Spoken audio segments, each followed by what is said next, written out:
लोकसभा चुनाव के लिए कांग्रेस ने अपने उम्मीदवारों की तीसरी लिस्ट गुरुवार शाम को जारी कर दी। पार्टी ने 12 झालावाड़ सीट से उर्मिला जैन भाया को अपना प्रत्याशी बनाया, जो राज्य के पूर्व मंत्री प्रमोद जैन भाया की पत्नी होने के साथ ही वर्तमान में 12 के जिला प्रमुख हैं।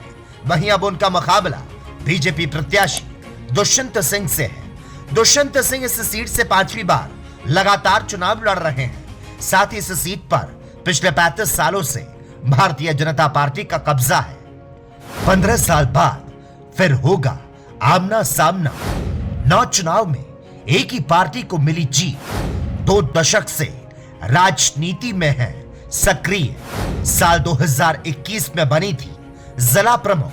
दुष्यंत सिंह इस सीट से 5वीं बार लगातार चुनाव लड़ रहे हैं। साथ ही इस सीट पर पिछले 35 सालों से भारतीय जनता पार्टी का कब्जा।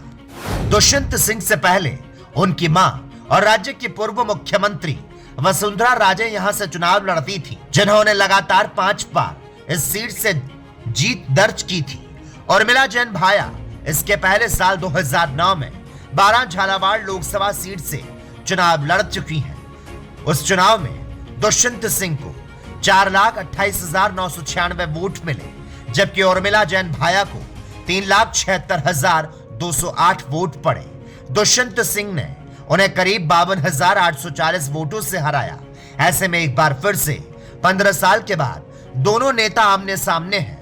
उर्मिला जैन ने टिकट मिलने के बाद शीर्ष नेतृत्व का आभार जताया। उन्होंने कहा कि क्षेत्र के आदिवासी, शहरिया, अनुसूचित जाति, पिछड़ा वर्ग, ओबीसी और अल्पसंख्यकों के लिए बिना किसी भेदभाव के वो काम करेंगे।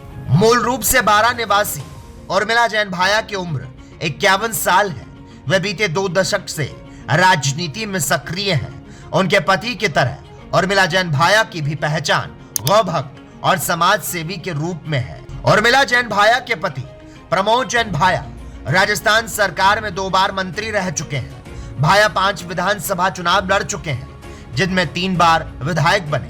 पहली बार उन्होंने 2003 में चुनाव लड़ा था, जिसमें निर्दलीय प्रत्याशी के रूप में जीते थे। इसके अलावा एक बार लोकसभा का चुनाव भी उन्होंने लड़ा। उनका बेटा यश जैन 12 यूथ कांग्रेस के जिला अध्यक्ष हैं और LLB की पढ़ाई कर चुके हैं। साल 2021 में हुए जिला परिषद के चुनाव में 12 जिले के 25 सीटों में से 13 पर भारतीय जनता पार्टी और बराबर कांग्रेस के प्रत्याशी जीते थे। इसके बाद भी बिना बहुमत के आखिरी वक्त पर तत्कालीन खनन और गोपालन मंत्री प्रमोद जैन भाया ने जोड़ तोड़कर अपनी पत्नी को जिला प्रमुख बनवाया। बाड़ेबंदी के बावजूद बीजेपी के जिला परिषद सदस्य ने क्रॉस वोटिंग की, जिसके चलते उर्मिला जैन को 13 मत मिले थे, जबकि पराजित रही बीजेपी उम्मीदवार प्रियंका शर्मा को 12 मत मिले थे। Special desk, the PK times news.